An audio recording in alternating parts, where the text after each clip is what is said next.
After a wonderful stay, we are finally ready to leave for Mount Abu. So we are going towards Mount Abu, and it's around 4 to 500 kilometers from here. So we stayed in this village. It's near to Jodhpur, around 15 kilometers.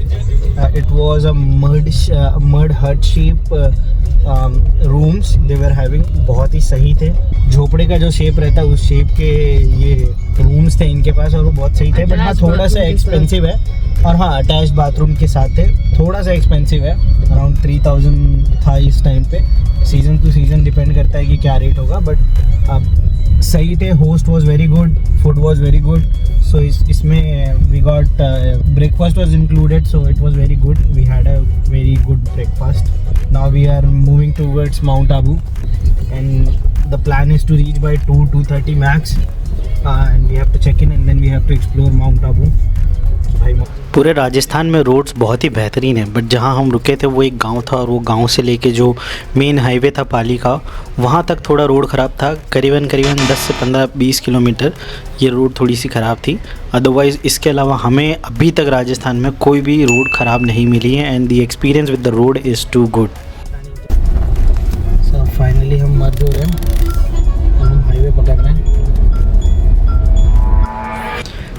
You can see the road is too good in Rajasthan. आप देख सकते हैं highway बहुत ही बेहतरीन है, और ये पाली highway है. सो ये बेसिकली जोधपुर से पाली हाईवे है जो हमने इन बिटवीन कैच किया, because we stayed in that village. तो अब हमने वापस ये पाली हाईवे पकड़ लिया है, और we have to go straight till Pali. फिर वहाँ से हम कटेंगे उदयपुर वाले रूट में, एंड फिर उदयपुर से पहले हम वापस कटेंगे माउंट आबू के लिए.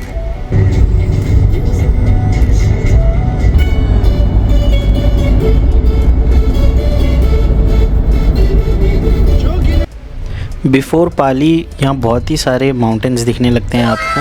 यहाँ का रोड बहुत ही सीनिक है. यहाँ पे आपको बहुत सारे mountains, and you will see a lot of things before reaching to पाली.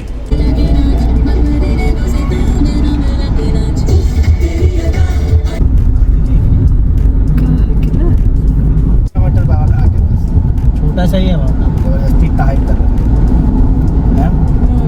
76 तो आबू रोड है, और 85 mount Abu. So we are reaching to Abu Road, and we can see Guru Shikhar of Mount Abu from here.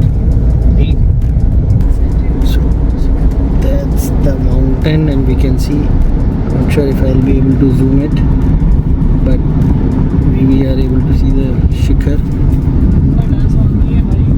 Now from here we have to take right. So right लेने के बाद आपको करीबन 15 से 20 kilometre जाना होता है. माउंट आबू जो है वो हिल स्टेशन है, तो आबू सिटी नीचे है. उसके बाद आपको माउंट आबू जाना होता है. तो पहले आबू सिटी आता है, और फिर वहाँ से आप माउंट आबू के लिए जाते हैं.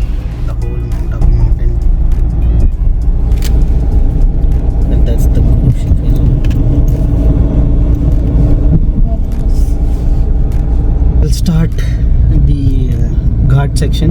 कुछ ही देर में घाट सेक्शन आ जाएगा, फिर हम घाट चढ़ेंगे. एंड ये ऑलमोस्ट यहाँ से अभी 26 किलोमीटर्स हैं.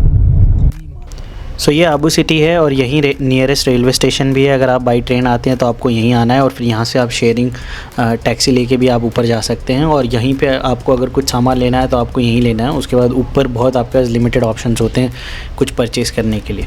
और यहीं पे नीचे आपको एक हवेली जैसी ये हवेली भी दिखती है, और आपको ये रोड स्ट्रेट अब माउंट आबू लेके जाएगा. और अब इसके बाद घाट सेक्शन स्टार्ट हो जाते हैं, और आपको कंटिन्यूसली सारे पिन बैंड्स और यही सब दिखेंगे. And then it will take around 1 or 2 hours to reach to Mount Abu.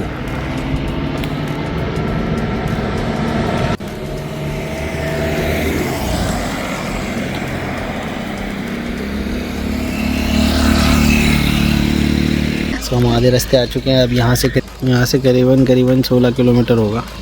हाँ, 17 किलोमीटर लिखा हुआ है यहाँ पे. और देलवाड़ा 20 किलोमीटर है. और फिर वो कौन सा था, वो गुरु शिखर वो है यहाँ से 36-35 किलोमीटर्स. यहाँ से आप नीचे शहर देख सकते हैं, आबू शहर. ये रहा अपना ब्लैकी. इसका हाल हो चुका है पूरा डेंजर. अगर आप पहली बार माउंट आबू आ रहे हैं तो you will really love this ride. जो ये घाट सेक्शन है, it's really beautiful, and we are coming in winters, that's why we are not seeing much greenery. But अगर आप मानसून के बाद आते हैं exactly in September and October, then you will find a lot of greenery here and it's too scenic. आपको यहाँ से सारे mountains view भी मिल जाते हैं, गुरु शिखर भी दिखता है, and the road is really good. So most of the people like Mount Abu because of the road and the weather we have in Mount Abu in night. छोटा सा है ना, शिखर तो यहीं से दिख रहा है। रुक जा भाई, रुक जा। लिखा होता है वडोदरा के जो कॉलेज के होते हैं ना, उन लोग का यही स्पॉट है। सो फाइनली हम हमारे होटल पहुंच गए। हमने एक होटल बुक किया हुआ था नियर टू लेक। सीज़न की वजह से हमें ये थोड़ा एक्सपेंसिव पड़ा, अराउंड 4,500 एक दिन का हमने पे किया ये होटल के लिए, बिकॉज ये प्राइम लोकेशन पे था और जस्ट वॉकिंग डिस्टेंस पे आपके पास लेक एंड अदर जो भी मार्केट्स हैं, मार्केट प्लेसेस हैं। तो आप देख सकते हैं ये सारे मार्केट प्लेसेस हैं नियर बाय। यहाँ पे आपको सारे खाने के ऑप्शंस मिल जाते हैं, सारा शॉपिंग सेंटर सब यहीं लेक के पास है। तो this hotel was a really a good option to stay in Mount Abu अगर आप एक्सप्लोर करने वाले हैं और आपको ज़्यादा चलना नहीं है माउंट आबू में। तो बहुत बढ़िया। यार यहाँ गन बहुत चल रहा है, यहाँ से गन ले जाना पड़ेगा भाई, मुझे लग रहा है यहीं गन मिलेगा। अच्छा मैं एक ले ही लूँ आज, मैं तो सोच ही रहा खरीद लूँ, एक खरीद लिया जाएगा गन, आज एक आध गन खरीद ली जाएगी। कबूतर। सो ये माउंट आबू का लेक है, यहाँ पे बहुत सारी एक्टिविटीज़ हैं, वाटर एक्टिविटीज़, स्पोर्ट्स हैं और बहुत सारे चीज़ें हैं देखने के लिए। बेसिकली ये एक गार्डन है। और फर्स्ट टाइम मैंने AI का यूज़ देखा, AI मसाज चेयर। यहाँ पे चेयर पे भी AI डाला हुआ था। सो हम सोचते हैं कि हम ही कॉर्पोरेट में AI बेच रहे हैं, बट यहाँ हर कोई AI बेच रहा है। सो अभी हम नक्की लेक घूम चुके हैं और हम जा रहे हैं, कौन सा रॉक है ये? Toad Rock. कोई तो व्यू पॉइंट है, एक रॉक पॉइंट है, वहाँ जा रहे हैं। You have to. ये टॉड रॉक व्यू पॉइंट है, यहाँ से आपको पूरा लेक और माउंट आबू का व्यू मिलता है। और यही वो स्टोन है जिसकी वजह से इसका नाम है टॉड रॉक, यही वो टॉड रॉक है। और यहाँ से आपको सारा व्यू मिलता है। एंड हम व्यू पॉइंट देखने के बाद हम वापस नीचे आ गए एंड सनसेट का टाइम हो गया। फिर हमने सनसेट देखा लेक से and then we went for some shopping. फिर हमने सारी शॉपिंग की, हमने मार्केट एक्सप्लोर किया। यहाँ पे बहुत अच्छा लोकल मार्केट है जहाँ आप जा सकते हैं और एक्सप्लोर कर सकते हैं। आपको चीज़ें ख़रीदनी है तो आप ख़रीद सकते हैं। आपको यहाँ पे बहुत जयपुर इन्फ्लुएंस्ड आइटम मिलेगा, वैसे भी राजस्थान है बट आपको जयपुर से रिलेटेड सारे आइटम हमने यहाँ देखे, जैसे कि जयपुर चप्पल और ऑल, वो सब भी आपको यहाँ मिल जाएगी ईजिली अगर आपने वहाँ पर ख़रीदना मिस किया है तो।